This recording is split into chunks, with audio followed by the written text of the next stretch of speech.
Hello and welcome my dear students. I am Rushali ma'am from VM Academy classes Nashik. देख रहे हैं Maharashtra state board का syllabus for the 11th और 11th का start किया है चैप्टर नंबर 14 केमिस्ट्री के लिए। Basic principles of organic chemistry एक बहुत बड़ा टॉपिक है और बहुत ही ज़्यादा इम्पॉर्टेंट टॉपिक है। जब भी आपको टाइम मिलेगा इसकी प्रैक्टिस करना ज़रूरी।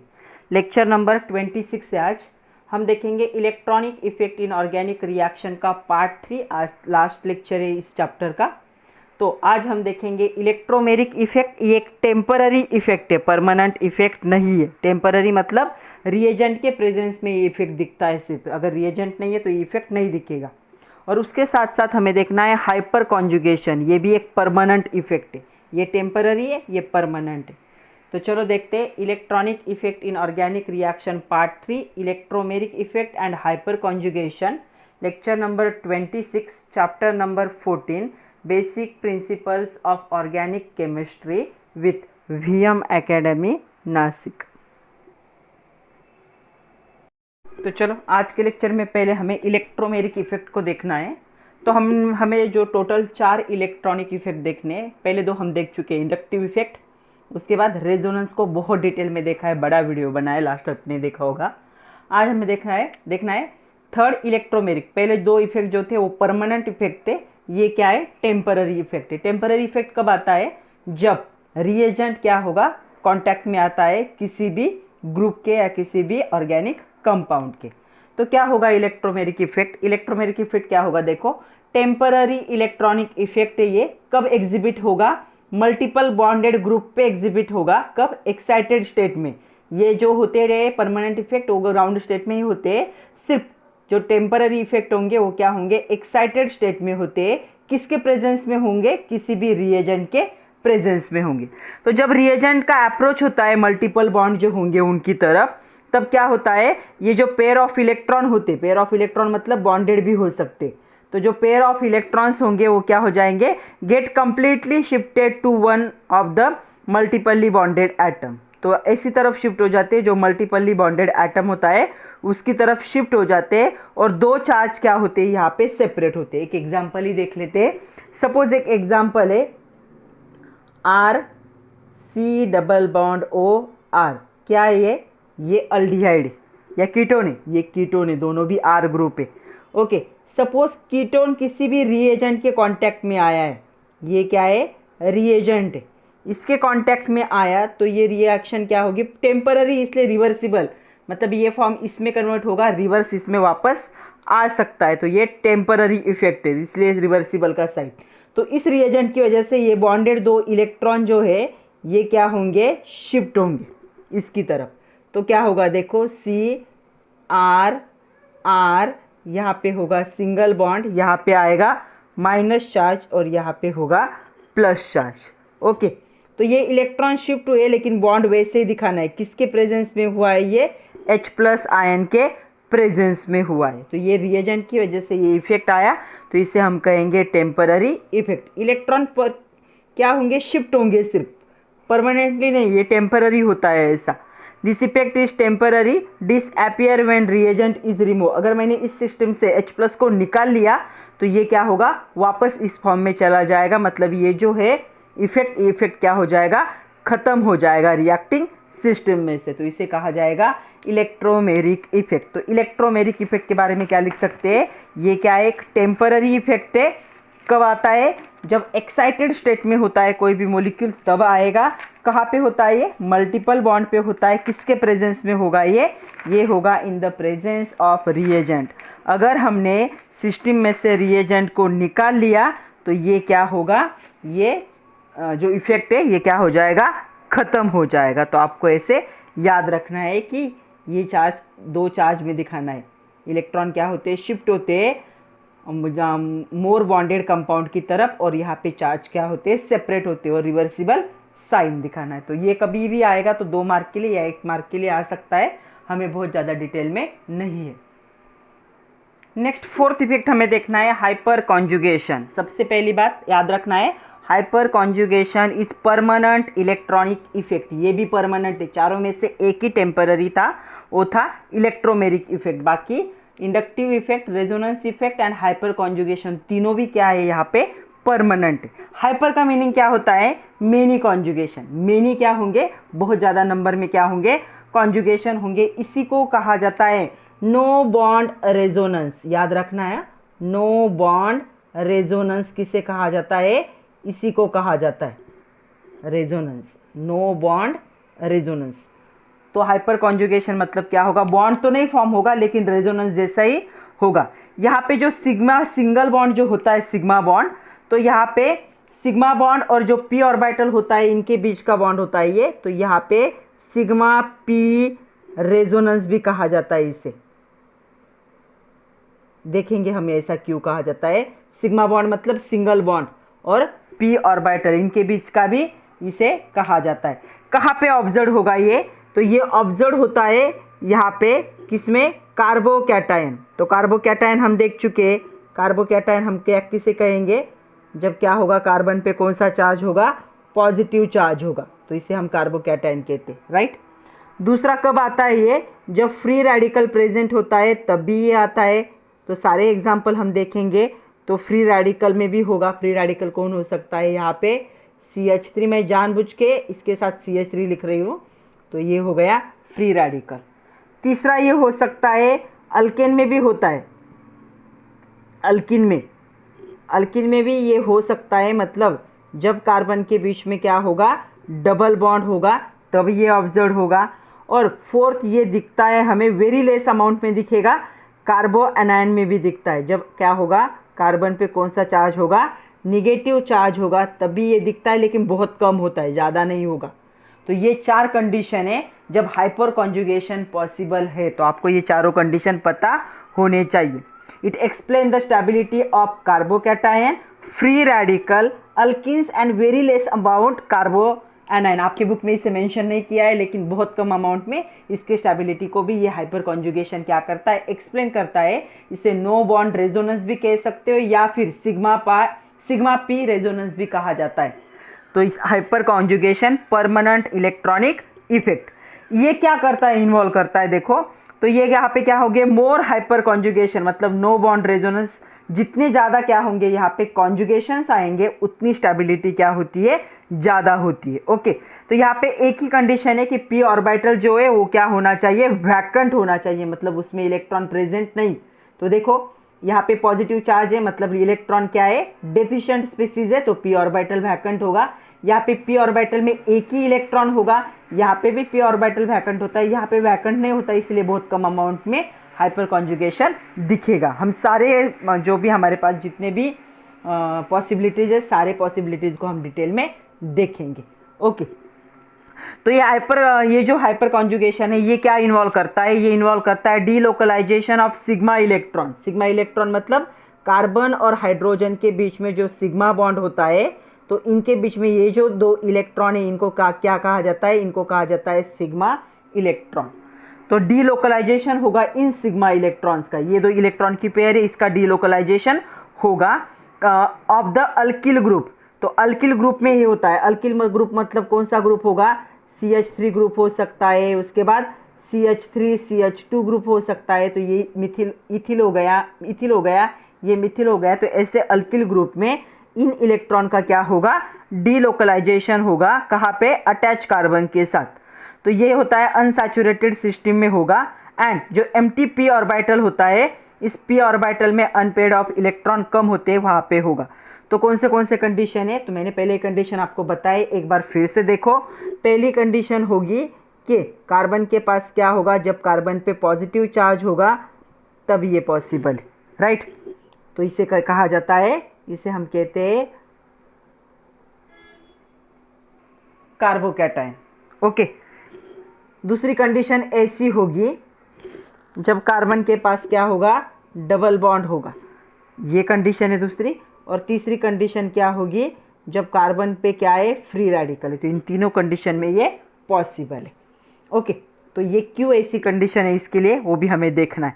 तो यहाँ पे क्या होता है हाइपर कॉन्जुगेशन में, पहले मैं आप लोगों को एक एग्जांपल एक्सप्लेन करती हूँ और फिर हम देखेंगे कि ये नाम क्यों है। ओके, तो देखो पहला एग्जांपल मैं आप लोगों को बता रही हूँ। उन्होंने आपके बुक में ही बोला है हाइपोकॉन्जुगेशन इन द इथिल कार्बोकैटायन। तो इथिल कार्बोकैटायन में देखते हैं चलो। तो इथिल कार्बोकैटायन होता है CH3 CH2, इस पे पॉजिटिव चार्ज। ओके, क्या हम इसे ऐसा लिख सकते हैं स्प्लिट करके? हम लिख सकते हैं स्प्लिट करके, सारे हाइड्रोजन हमने दिखाए, यहाँ पे कार्बन, उसके बाद ये हाइड्रोजन और यहाँ पे पॉजिटिव चार्ज। ओके, अभी देखो क्या होगा। सबसे पहले क्या होगा, यहाँ पे ये जो इलेक्ट्रॉन की पेयर है, ये कौन सा बॉन्ड है? सारे सिग्मा बॉन्ड है यहाँ पे, राइट। पाई बॉन्ड तो एक भी नहीं, डबल बॉन्ड दिख ही नहीं रहा। तो ये जो सिग्मा बॉन्ड के इलेक्ट्रॉन है, ये इलेक्ट्रॉन कहाँ पे जाएंगे? यहाँ पे जाएंगे, राइट। ये सिग्मा बॉन्ड के इलेक्ट्रॉन क्या हुए? शिफ्ट हुए एक जगह से दूसरी जगह पे। तो देखो शिफ्टिंग दिखा रही हूँ मैं, यहीं पे दिखाती हूँ आप लोगों को। तो यहाँ पे हाइड्रोजन था, कार्बन था, हाइड्रोजन था, यहाँ पे डबल बॉन्ड हुआ, यहाँ पे H, और इस कार्बन पे अभी कौन सा चार्ज आएगा? इस कार्बन पे आएगा 1 2 3 4, कोई भी चार्ज नहीं आएगा। ओके, ये क्या हो गई? न्यूट्रल स्पीसीज हो गई। तो ये जो हाइड्रोजन सेपरेट हुआ है, या ये कहीं से कहीं और जा सकता है क्या? कहीं और नहीं जाएगा, ये यहीं पे रहेगा। ओके, तो यहाँ पे देखो ये जो हाइड्रोजन है, जो CH2 से जुड़ा हुआ था, वो क्या हो गया? सेपरेट हो गया। तो वो वहीं पे रहेगा, यहाँ से वो कहीं पे भी डिस्प्लेस नहीं हो सकता। सिर्फ इलेक्ट्रॉन का क्या हुआ है, यहाँ से डीलोकलाइज होके यहाँ पे आ गए। ओके, उसके बाद क्या है, जैसे इस हाइड्रोजन ने बॉन्ड बनाया, ये हाइड्रोजन भी बना सकता है, ये हाइड्रोजन भी बना सकता है। मतलब कंडीशन कैसे हो सकते हैं, देखो मैं यहाँ पे ही लिख रही हूँ। तो पहली कंडीशन, सपोज इस हाइड्रोजन ने किया होता तो क्या होता? यहाँ पे H+ आता, C, ये हाइड्रोजन वैसे रहता, ये हाइड्रोजन यहाँ पे CH। अगर इस हाइड्रोजन ने दिया होता तो क्या होता? हाइड्रोजन मतलब किसी भी हाइड्रोजन की पॉसिबिलिटी है जो क्या करेगा? इलेक्ट्रॉन डीलोकलाइज करेगा। ओके, तो ये तीनों कंडीशन है। तो ये भी बन सकता है अगर इस हाइड्रोजन ने इलेक्ट्रॉन पेयर डोनेट की, ये भी बन सकता है अगर इस हाइड्रोजन ने इलेक्ट्रॉन पेयर डोनेट की, और ये भी बन सकता है अगर इस हाइड्रोजन ने क्या की? इलेक्ट्रॉन पेयर को क्या किया? डीलोकलाइज किया। तो ये तीनों कंडीशन यहाँ पे क्या है? पॉसिबल है। इसीलिए इसको क्या कहा जाता है?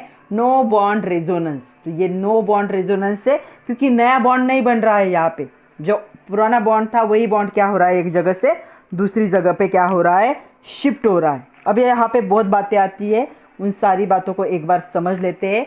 तो सबसे पहली बात आप लोगों को पता होनी चाहिए, यहाँ पे क्या होता है? Vacant p orbital. ये तो समझ में आया, ये था हमारा इथिल कार्बोकैटायन। ओके, तो चलो इथिल कार्बोकैटायन हमने ड्रॉ किया था, तो उसके बारे में थोड़ा सा और जानते। तो यहाँ पे था कार्बन कार्बन, सिंगल बॉन्ड था, राइट। एक हाइड्रोजन जो होगा वो पीछे की तरफ होगा, एक हाइड्रोजन बोर्ड से आगे की तरफ होगा, मतलब आप हमारी तरफ, ऊपर की तरफ। ओके, और यहाँ पे क्या है? यहाँ पे एक हाइड्रोजन जो होगा, ये हाइड्रोजन कहाँ पे होगा? प्लेन में होगा, राइट। तो ये जो हाइड्रोजन है, क्या इसे हम ऐसे दिखा सकते हैं? प्लेन वाला हाइड्रोजन, p ऑर्बिटल। ओके, तो हाइड्रोजन ने और कार्बन ने क्या किया था? ये हाइड्रोजन एक इलेक्ट्रॉन की पेयर क्या की थी? शेयर की थी। ओके, और ये इसे हम छोटा ड्रॉ कर रहे हैं।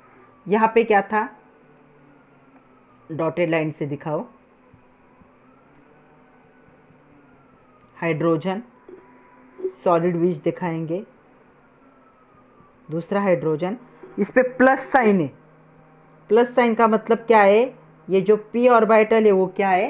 वैकेंट है। p ऑर्बिटल में एक भी इलेक्ट्रॉन प्रेजेंट नहीं है, क्योंकि पॉजिटिव चार्ज का मीनिंग क्या होता है? इलेक्ट्रॉन डेफिशिएंट स्पीसीज, उसके पास इलेक्ट्रॉन कम पड़ रहे। ओके, तो इन दोनों ने जो बॉन्ड फॉर्म किया था वो कौन सा बॉन्ड था? सिग्मा बॉन्ड था। ओके, हर जगह पे बॉन्ड कौन सा है? सिग्मा बॉन्ड ही। यहाँ पे एक इलेक्ट्रॉन की पेयर, यहाँ पे इलेक्ट्रॉन की पेयर है, ऐसा उन्होंने क्या किया है? शेयर किया है। यहाँ पे भी सेम है, एक इलेक्ट्रॉन की पेयर कार्बन हाइड्रोजन की, एक इलेक्ट्रॉन की पेयर कार्बन हाइड्रोजन की, और यहाँ पे भी वैसे एक इलेक्ट्रॉन की पेयर कार्बन हाइड्रोजन की। तो क्या होगा? ये जो वैकेंट p ऑर्बिटल है, इसके पास इलेक्ट्रॉन नहीं है, इस पर पॉजिटिव चार्ज है, मतलब इलेक्ट्रॉन को खींचना चाहता है, उसकी टेंडेंसी इलेक्ट्रॉन को खींचने की। तो ये जो वैकेंट p ऑर्बिटल होगा, ये अट्रैक्ट करेगा इस सिग्मा बॉन्ड को अपनी तरफ। तो ये जो बॉन्ड है कार्बन और हाइड्रोजन की बॉन्ड, उसे अपनी तरफ क्या करता है, ये अट्रैक्ट करता है, इसलिए कहा जाता है सिग्मा पी रेजोनेंस। तो ये इसे क्या करेगा, ऐसे अट्रैक्ट करेगा अपनी तरफ, थोड़ा सा बॉन्ड को अपनी तरफ खींचेगा, क्योंकि यहाँ पे इलेक्ट्रॉन की पेयर है और इसे इलेक्ट्रॉन की ज़रूरत है। तो यहाँ पे क्या होगा, dispersion of electron to balance positive charge. इस पॉजिटिव चार्ज को बैलेंस करने के लिए ये जो इलेक्ट्रॉन की पेयर है ये थोड़ी सी इसकी तरफ क्या होती है, डिस्पर्स होती है, उसकी तरफ चली जाती है। तो यहाँ पे क्या होगा, इस बॉन्ड की वजह से ये पॉजिटिव चार्ज को थोड़े से इलेक्ट्रॉन थोड़ी देर के लिए मिल रहे हैं, तो यहाँ पे थोड़ी सी स्टेबिलिटी आएगी, स्पेसिस थोड़ी सी स्टेबल हो जाएगी। ओके, तो यहाँ पे जो कार्बन होता है CH2+, मैंने ऊपर लिख दिया, CH2+ और CH3 था, राइट। तो ये जो CH2+ से जुड़ा हुआ जो कार्बन होता है उसे कहा जाता है अल्फा कार्बन, याद रखना है। चार्ज स्पेसिस के बगल वाला कार्बन जो होगा उसे कहा जाएगा अल्फा कार्बन, और उससे जुड़े हुए जो हाइड्रोजन होते हैं उन हाइड्रोजन को कहा जाता है अल्फा हाइड्रोजन।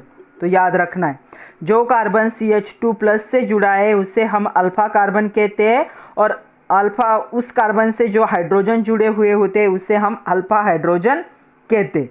तो यहाँ पे कितने अल्फा कार्बन है इसके पास, तो इसके पास अल्फा कार्बन कितने होंगे, देखो कितने हैं, एक ही अल्फा कार्बन है। और अल्फा हाइड्रोजन कितने दिख रहे हैं यहाँ पे आपको, तो अल्फा हाइड्रोजन यहाँ पे कितने हैं, 3 है, 1 2 एंड 3।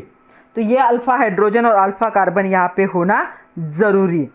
जहाँ अल्फा हाइड्रोजन वहाँ होगा वहीं पे हाइपर कॉन्जुगेशन पॉसिबल है। क्यों, क्योंकि ये अल्फा हाइड्रोजन जो होगा उसका जो बॉन्ड है वो वैकेंट पी ऑर्बिटल को क्या कर रहा है, स्टेबलाइज कर रहा है, थोड़ा सा इलेक्ट्रॉन को डिस्पर्स करके। इसे कहा जाता है रेजोनेंस इफेक्ट, सॉरी इसे कहा जाता है हाइपर कॉन्जुगेशन। तो हाइपर कॉन्जुगेशन में क्या हुआ, देखो ये हमारा था इथिल कैटायन था, okay, CH3CH2+, positive charge ion था कार्बन पे। ओके, यहाँ पे मिथिल ग्रुप क्या है, CH2 से अटैच है। पॉजिटिव चार्ज जो कार्बन पे, इसके पास कितने इलेक्ट्रॉन है, 6 इलेक्ट्रॉन है। कौन से 6, 1 2 3 4 5 6, और हाइब्रिडाइजेशन क्या है इसका, sp2 हाइब्रिडाइजेशन है। ओके, यहाँ पे इसके पास क्या है, एक p ऑर्बिटल है, और ये p ऑर्बिटल इसके पास जो है वो कैसा है, एम्प्टी p ऑर्बिटल है, उसमें एक भी इलेक्ट्रॉन नहीं है। क्यों, इस पे पॉजिटिव चार्ज है, इलेक्ट्रॉन डेफिशिएंट स्पीसीज है ये। ओके, तो यहाँ पे p ऑर्बिटल अवेलेबल है फॉर हाइपर कॉन्जुगेशन इसके पास।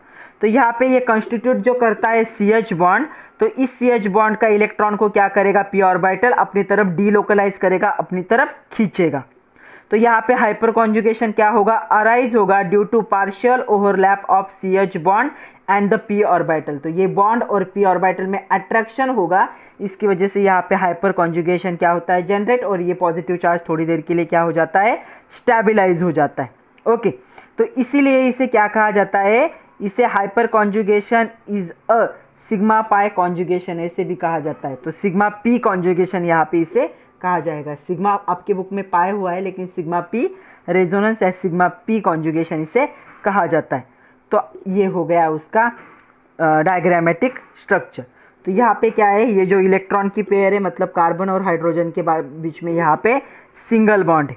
ओके, और यहाँ पे ये जो हो रहा है इसे कहा जाता है हाइपर कॉन्जुगेशन।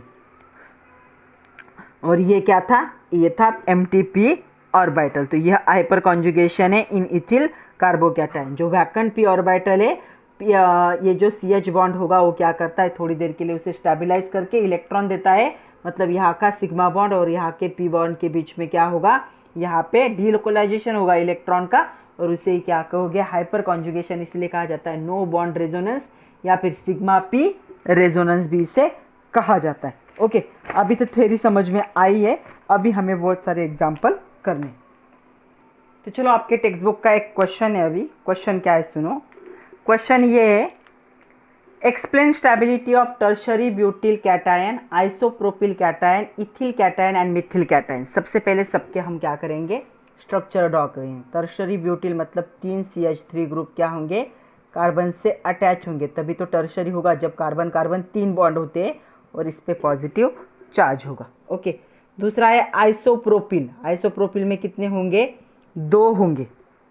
ओके, इससे क्या है, इसे सेकेंडरी भी कह सकते हो। उसके बाद इथिल, इथिल का तो अभी हमने देखा था CH3 CH2 प्लस और यहाँ पे है CH3 प्लस। जितने ज़्यादा अल्फ़ा हाइड्रोजन होंगे उतनी स्टेबिलिटी ज़्यादा होगी। तो सबसे पहले हम देखते हैं कि किसके पास कितने अल्फ़ा हाइड्रोजन है।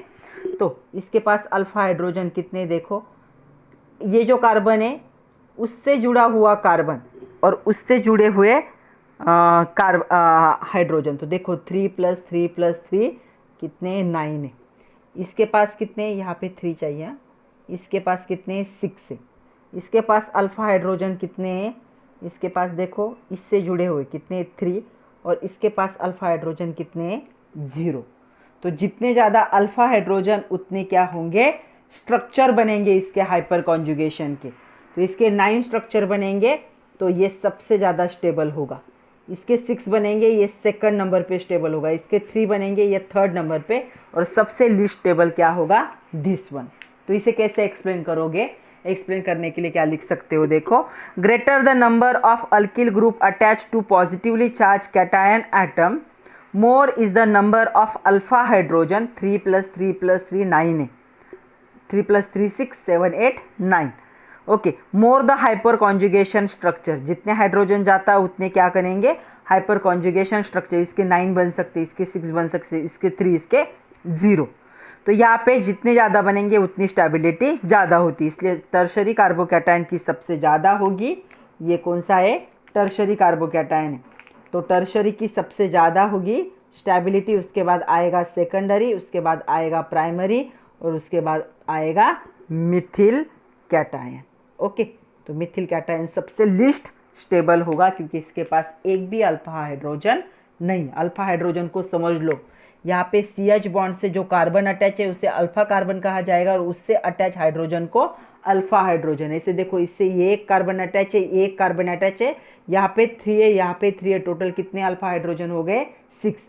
यहाँ पे पॉजिटिव चार्ज जो कार्बन होगा उसके साथ कार्बन अटैच जो होगा उसे कहेंगे अल्फा कार्बन। तो अल्फा कार्बन के साथ वाले अल्फा हाइड्रोजन, तो 3+3+3 9। जितने ज़्यादा अल्फा हाइड्रोजन उतने ज़्यादा हाइपर कॉन्जुगेशन के स्ट्रक्चर और जितने ज़्यादा हाइपर कॉन्जुगेशन के स्ट्रक्चर उतनी स्टेबिलिटी भी क्या होगी, हाइयर होगी। चलो एक एक्सरसाइज का क्वेश्चन करते हैं। क्वेश्चन क्या है, देखो draw all the non bond resonance. Hyper conjugation को नॉन बॉन्ड रेजोनेंस भी कहा जाता है। Non bond resonance structure of isopropyl carbocation. तो आइसोप्रोपिल कार्बोकैटायन के लिए हमें सारे स्ट्रक्चर क्या करने हैं, ड्रॉ करने हैं। इसका स्ट्रक्चर कैसे होगा, CH3 CH CH3 और इस पे पॉजिटिव चार्ज। तो ऐसे स्ट्रक्चर होगा।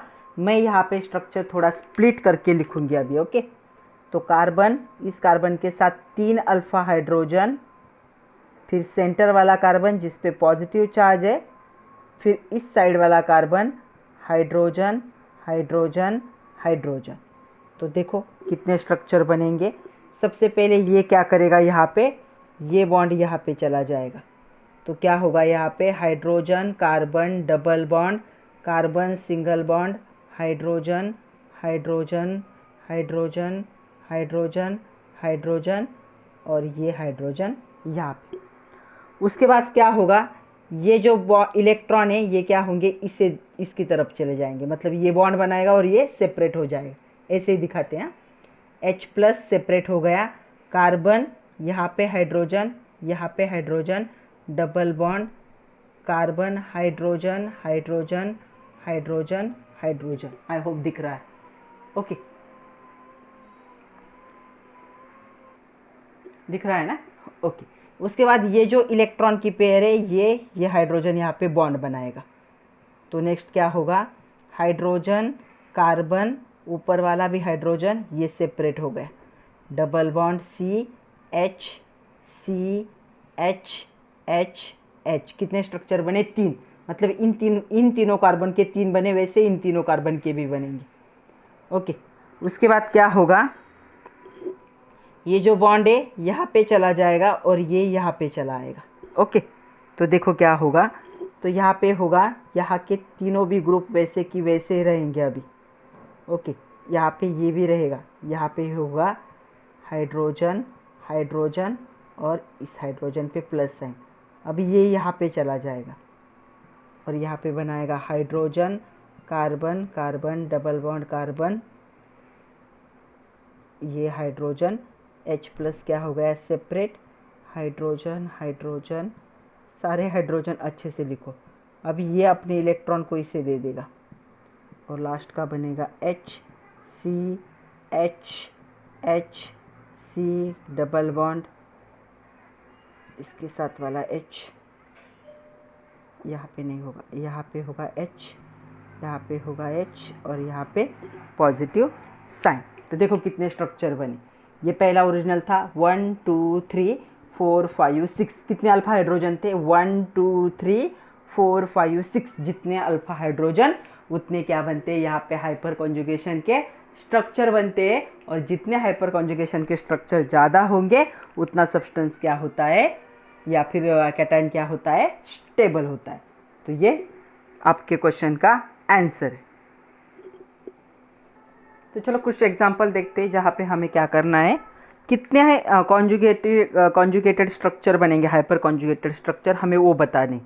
तो कितने स्ट्रक्चर बन सकते हैं, अभी हमने जो देखा था उसमें कितने बने, 6 स्ट्रक्चर बने। ओके, बिना ड्रॉ किए भी बता सकते थे, जितने अल्फा हाइड्रोजन उतने क्या होंगे यहाँ पे स्ट्रक्चर बनेंगे। नेक्स्ट क्वेश्चन है, देखो यहाँ पे हमें बताने कितने हाइपर कॉन्जुगेशन के स्ट्रक्चर बनेंगे। यहाँ पे हाइड्रोजन, कार्बन, पॉजिटिव चार्ज है यहाँ पे इस पे, CH, कार्बन, CH3 और हाइड्रोजन। तो देखो कितने हाइपर कॉन्जुगेशन के स्ट्रक्चर बनेंगे। तो ये हो गया पॉजिटिव चार्ज कैटायन, इससे जुड़ा हुआ अल्फा कार्बन और अल्फा कार्बन से जुड़े हुए अल्फा हाइड्रोजन। तो इनको मत काउंट करो, ये नहीं होंगे अल्फा हाइड्रोजन, ये थर्ड कार्बन को चले गए ना, ये कार्बन अल्फा कार्बन थोड़ी, ये कार्बन अल्फा कार्बन है। तो कितने स्ट्रक्चर बनेंगे, 2 अल्फा हाइड्रोजन है, इसलिए 2 स्ट्रक्चर यहाँ पे पॉसिबल है। तो हाइपर कॉन्जुगेशन के कितने स्ट्रक्चर पॉसिबल है, इसमें 2 स्ट्रक्चर पॉसिबल है, 2 नॉन बॉन्ड रेजोनेंस यहाँ पे बनेंगे या 2 हाइपर कॉन्जुगेशन के स्ट्रक्चर यहाँ पे बनेंगे। एक IIT 2011 का क्वेश्चन है, उन्होंने पूछा था कि how many hyperconjugated structure are possible in following structure. उन्होंने उसे कंट्रीब्यूटिंग स्ट्रक्चर भी नाम दिया था। तो कंट्रीब्यूटिंग स्ट्रक्चर भी इसी को कह सकते हो। तो देखो ऐसी सिचुएशन दी है, अभी IIT का क्वेश्चन है तो इजी थोड़ा ही होगा, थोड़ा सा डिफ़िकल्टी होगा। और यहाँ पे पॉजिटिव चार्ज। ओके, तो देखो ये हो गया कार्बन, इससे जुड़ा हुआ ये भी अल्फा है, ये भी अल्फा है और ये भी अल्फा है, राइट। इस कार्बन से जुड़ा हुआ कार्बन क्या होता है, अल्फा। यहाँ पे कितने अल्फा हाइड्रोजन है, 3, यहाँ पे 2 और यहाँ पे कितना होगा, 1। ओके, तो कितने अल्फा हाइड्रोजन है, 6 alpha hydrogen. So 6 resonating structure, non bond resonating structure are possible, और 6 हाइपर कॉन्जुगेशन स्ट्रक्चर, या इसी को उन्होंने कंट्रीब्यूटिंग स्ट्रक्चर पूछा था, तो कितने पॉसिबल है, यहाँ पे 6 पॉसिबल है। तो ऐसे क्वेश्चन आते रहते। ओके, तो चलो अभी हमने देख लिया कि पॉजिटिव चार्ज मतलब कार्बोकैटायन में हाइपर कॉन्जुगेशन कैसे होता है। अभी हम देखेंगे फ्री रेडिकल के लिए कैसे होगा। तो फ्री रेडिकल पहला हम ले लेते हैं CH3 CH2। फ्री रेडिकल मतलब क्या होता है, इसके पास एक इलेक्ट्रॉन होगा। ये कब बना था, ये बना था होमोलाइटिक फ्यूजन, फ्री रेडिकल का फॉर्मेशन। मतलब ऐसी कंडीशन थी CH3 CH2 और इसके साथ हाइड्रोजन था कार्बन के साथ, ऐसे नहीं ड्रॉ कर सकते। तो हाइड्रोजन हाइड्रोजन हाइड्रोजन। ओके, तो क्या हुआ था, यहाँ पे होमोलाइटिक क्लीवेज हुआ था, इसने अपना इलेक्ट्रॉन रख लिया और हाइड्रोजन अपना इलेक्ट्रॉन लेकर चला गया। तो यहाँ पे ये बन गया CH3 CH2 और एक और बना था हाइड्रोजन फ्री रेडिकल। तो ये फ्री रेडिकल है जिसके पास एक इलेक्ट्रॉन है। तो यहाँ पे क्या होगा, ये जो कार्बन है इसके कितने बॉन्ड है, 3 बॉन्ड है हाइड्रोजन के साथ। ओके, फिर कार्बन का खुद के साथ बॉन्ड है, फिर यहाँ पे भी 2 हाइड्रोजन के साथ 2 बॉन्ड है और इसके पास p ऑर्बिटल है जिसमें कितने इलेक्ट्रॉन है, 1। तो ये इलेक्ट्रॉन क्या है, अनपेयर्ड है बेचारा, इसे स्टेबिलिटी के लिए क्या करेगा, यहाँ से थोड़ा सा हाइपर कॉन्जुगेशन मिलेगा, तो ये इसे स्टेबलाइज करने में हेल्प करेगा इस कार्बन के p ऑर्बिटल के इलेक्ट्रॉन को। तो इसीलिए इसे भी हम कह सकते हैं sigma p orbital resonance. Okay, यहाँ पे भी जितने नंबर ऑफ अल्फा हाइड्रोजन होंगे उतने यहाँ पे क्या बनेंगे, हाइपर कॉन्जुगेटिंग स्ट्रक्चर बनेंगे या नो रेजोनेटिंग स्ट्रक्चर बनेंगे।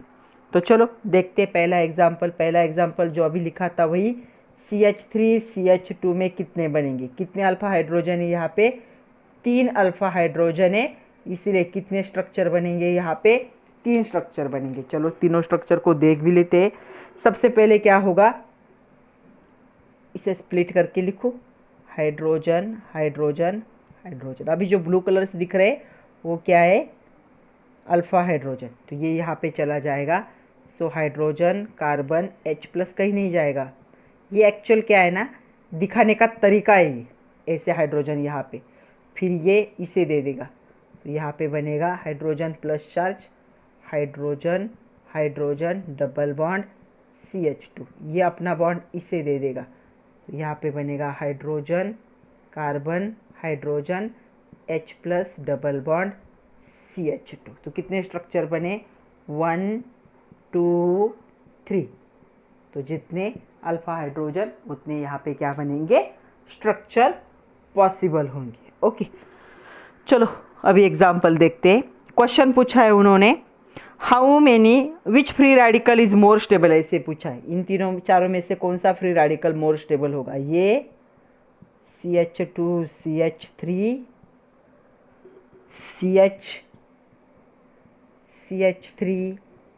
CH3 या फिर दिस वन। तो नंबर ऑफ अल्फा हाइड्रोजन जितने ज़्यादा उतने रेजोनेटिंग स्ट्रक्चर ज़्यादा। तो अल्फा हाइड्रोजन इसके पास कितने, 0, अल्फा हाइड्रोजन इसके पास कितने, 3, अल्फा हाइड्रोजन इसके पास कितने, 6, अल्फा हाइड्रोजन इसके पास कितने, 9। तो सबसे ज़्यादा स्टेबल ये होगा, टर्शरी सबसे ज़्यादा स्टेबल, फिर सेकेंडरी, फिर प्राइमरी और फिर मिथिल। तो नो बॉन्ड रेजोनेंस ऐसे आएगा, तो ये ऐसी स्टेबिलिटी होगी इनकी। तो जितने ज़्यादा अल्फा हाइड्रोजन इसके 9 स्ट्रक्चर बनेंगे और जितने ज़्यादा स्ट्रक्चर बनते हैं उतनी स्टेबिलिटी क्या होती है, हाइयर होती है। चलो फ्री रेडिकल में अभी समझ में आया है। अभी हम देखते हैं कि ये जो अल्किन होता है डबल बॉन्ड वाला, उसमें ये हाइपर कॉन्जुगेशन कैसे आएगा। पहला एग्जांपल हम देखते हैं, CH3 CH double bond CH2, ये क्या हो गया, डबल बॉन्ड है इसलिए ये अल्किन है। ओके, इसके क्या होगा, नियर वाला जो कार्बन होगा, डबल बॉन्ड के नियर वाला जो कार्बन, उसे क्या कहा जाता है, अल्फ़ा कार्बन कहा जाता है। मतलब ये जो डबल बॉन्ड है इसके नियर वाला ये अल्फ़ा कार्बन होगा और इसके पास 3 अल्फ़ा हाइड्रोजन होंगे। समझ लो बात को अच्छे से, डबल बॉन्ड में से कोई भी अल्फ़ा हाइड्रोजन नहीं होगा, डबल बॉन्ड के आजू बाजू में इस साइड में या इस साइड में जो कार्बन होता है उसे क्या कहा जाएगा, अल्फ़ा कार्बन, और उससे जुड़े हुए अल्फ़ा हाइड्रोजन होंगे। तो यहाँ पे क्या होंगे, जितने नंबर ऑफ अल्फ़ा हाइड्रोजन उतने स्ट्रक्चर बनेंगे। तो चलो कैसे बनते हैं देखते हैं। तो इसे मैं स्प्लिट कर रही हूँ, इसके तीनों हाइड्रोजन को। ओके, तो सबसे पहले क्या हुआ, इसने ये ब्रेक कर दिया यहाँ पे और ये बॉन्ड ब्रेक होके यहाँ पे गया रेजोनेंस जैसे। तो क्या स्ट्रक्चर बनेगा यहाँ पे, हाइड्रोजन कार्बन हाइड्रोजन, यहाँ पे डबल बॉन्ड CH, यहाँ पे CH2 पे आ गया negative charge. Okay,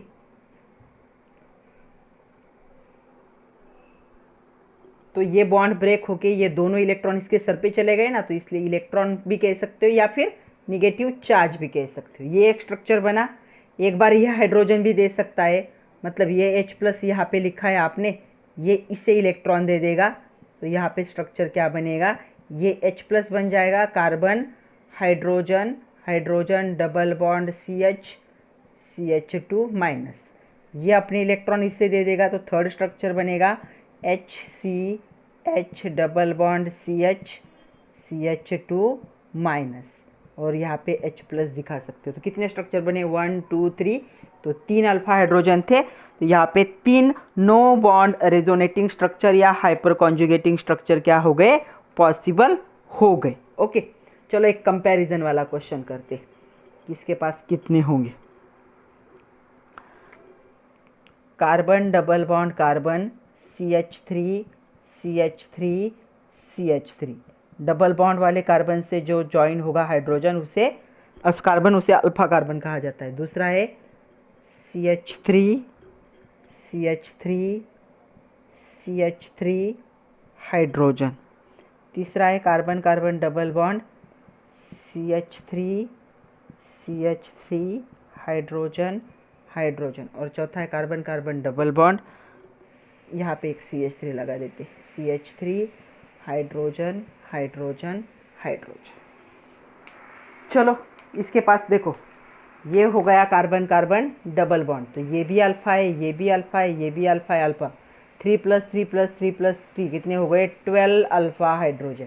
3 + 3 + 3 9 alpha hydrogen. यहाँ पे 6 अल्फा हाइड्रोजन, यहाँ पे 3 अल्फा हाइड्रोजन। अभी ये अल्फा हाइड्रोजन नहीं है, कार्बन से डायरेक्टली जुड़ा है, ये नहीं, ये जो पेयर होगी कार्बन से, इससे जुड़े हुए कार्बन को अल्फा कहोगे और उससे जुड़े हुए हाइड्रोजन को अल्फा हाइड्रोजन कहोगे। तो सबसे ज़्यादा स्टेबल कौन सा होगा, ए। इसे ए कहो, इसे बी कहो, इसे सी कहो, इसे डी कहो। तो सबसे ज़्यादा स्टेबल ए, क्योंकि 12 स्ट्रक्चर बन सकते, फिर बी क्योंकि 9 स्ट्रक्चर बन सकते, फिर सी क्योंकि 6 स्ट्रक्चर बन सकते, और सबसे लास्ट में आएगा डी क्योंकि उसके 3 ही हाइपर कॉन्जुगेटिंग स्ट्रक्चर बनेंगे या फिर नो बॉन्ड रेजोनेटिंग स्ट्रक्चर बनेंगे। तो ये डबल बॉन्ड वाला अच्छे से समझ लो। ओके, तो ये अल्किन है। अभी चलते हैं आपकी टेक्स्ट बुक की तरफ। आपके टेक्स्ट बुक का एक क्वेश्चन करते हैं। क्वेश्चन है, हाँ, एक्सप्लेन हाइपर कॉन्जुगेशन इन प्रोपिन। तो प्रोपिन का ही हमने स्ट्रक्चर देखा ना, हाँ, प्रोपिन का तो हमने एक्सप्लेन कर लिया है। और एक क्वेश्चन है आपके टेक्स्ट बुक का, तो प्रोपिन का ऑर्बिटल स्ट्रक्चर देखते हैं कैसे होगा। प्रोपिन क्या होता है, CH3 CH double bond CH2 ऐसे होता है, राइट। कार्बन, ये हो गया पहला बॉन्ड ऑक्सीजन हाइड्रोजन के साथ, ये हो गया दूसरा बॉन्ड, और ये हो गया तीसरा। ओके, फिर इस कार्बन कार्बन के बीच में ये बॉन्डिंग, फिर इसके पास भी क्या है, हाइड्रोजन, और ये इसका p ऑर्बिटल। ओके, फिर ये कार्बन के साथ जॉइन है, इसके पास भी p ऑर्बिटल है, और इसके पास कितने हाइड्रोजन है, 2 हाइड्रोजन है। तो ऐसे दिखाओ 2 हाइड्रोजन को। ओके, तो क्या होगा, यहाँ पे जो इलेक्ट्रॉन की पेयर है, ये वैकेंट p ऑर्बिटल को क्या कर रही है, इलेक्ट्रॉन दे रही है, और यहाँ से थोड़े से डिस्पर्स यहाँ पे भी हो रहे। तो ये प्रोपिन का क्या है, हाइपर कॉन्जुगेशन का स्ट्रक्चर। ओके, चलो अभी आपके एक्सरसाइज का एक क्वेश्चन सॉल्व करते हैं। उन्होंने पूछा है, identify the alpha carbon in the following species and give the total number of alpha hydrogen in each.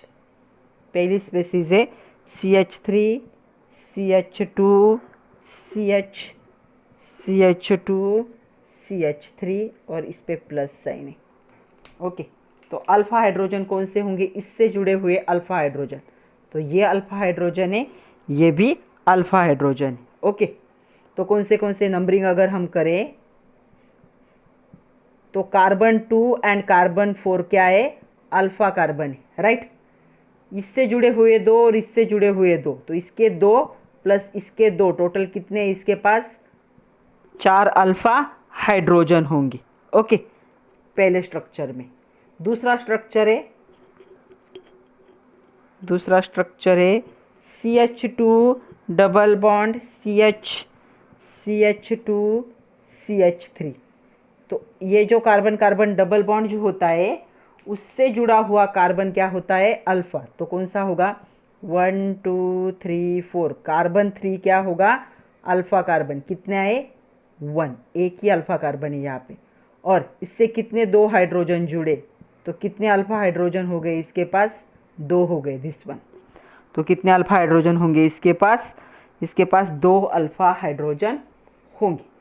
तीसरा स्ट्रक्चर उन्होंने पूछा है, ये तो ऑलरेडी हम देख चुके, जेई का क्वेश्चन भी था ये, फिर भी एक बार देख लेते। यहाँ पे कार्बन पॉजिटिव CH2 CH3 और CH3, तो पॉजिटिव चार्ज वाले कार्बन से जुड़ा हुआ ये अल्फ़ा, ये भूल जाते हो आप, ये भी अल्फ़ा है, कार्बन ही है ना। अरे एक रिंग है मतलब क्या है, कार्बन ही तो है। इसके कितने बॉन्ड दिख रहे हैं, 3, मतलब चौथा कौन होगा, हाइड्रोजन। तो देखो इसके 3 प्लस इसका 1 प्लस इसके 2, टोटल कितने, 6 अल्फा हाइड्रोजन। तो इसका आंसर क्या होगा, इसके पास 6 अल्फा हाइड्रोजन होंगे। चलो एक्सरसाइज का क्वेश्चन है, match the pair column A और कॉलम बी। कॉलम ए में इफेक्ट दिए और बी में उनका क्या होता है। तो इंडक्टिव इफेक्ट, इंडक्टिव इफेक्ट में क्या होता है, डिस्प्लेसमेंट ऑफ इलेक्ट्रॉन। तो इलेक्ट्रॉन का क्या होगा, डिस्प्लेसमेंट होगा। डिस्प्लेसमेंट ऑफ इलेक्ट्रॉन होगा, कौन से इलेक्ट्रॉन, पाई इलेक्ट्रॉन। हमने देखा ना, अगर CH2 पे पॉजिटिव चार्ज है और यहाँ पे CH3 ज्वाइन है तो ये इसे क्या करता है, इस पाई बॉन्ड थ्रू इलेक्ट्रॉन देता है, राइट। तो ये डिस्प्लेसमेंट ऑफ पाई इलेक्ट्रॉन होगा। हाइपर कॉन्जुगेशन आज के लेक्चर में ही हमने देखा, हाइपर कॉन्जुगेशन में क्या होता है, delocalisation of pi electron, delocalise होंगे, एक बॉन्ड ब्रेक होगा और नया बॉन्ड फॉर्म होगा। उसके बाद रेजोनेंस इफेक्ट में क्या होता है, रेजोनेंस इफेक्ट में होता है डीलोकलाइजेशन ऑफ पाई इलेक्ट्रॉन। इसके लिए पाई इलेक्ट्रॉन मतलब डबल बॉन्ड होना जरूरी है। तो फर्स्ट का होगा डी, सेकंड का होगा सी और थर्ड का होगा ए। तो ये मैच द पेयर होगा। तो आज के लिए इतना ही था बच्चों। यहाँ पे हमारा ये जो चैप्टर है ये ख़त्म हो चुका है। तो चैप्टर के नीचे कुछ दिया है, अप्लाई योर नॉलेज करके कुछ क्वेश्चन है, तो उनको आप क्या करोगे, अच्छे से देखोगे। पूरे चैप्टर को एक बार देख लो, फिर अप्लाई योर नॉलेज भी देख लेना। नेक्स्ट लेक्चर में हम थोड़े से प्रैक्टिस एग्जाम्पल देखेंगे इंडक्टिव और रेजोनेंस इफेक्ट के, और उसके बाद हम देखेंगे मल्टीपल चॉइस क्वेश्चन। तो पढ़ते रहिए, खुद का ख्याल रखिए, सबसे इम्पॉर्टेंट बात नोट्स बनाइए। Thank you very much, my dear students.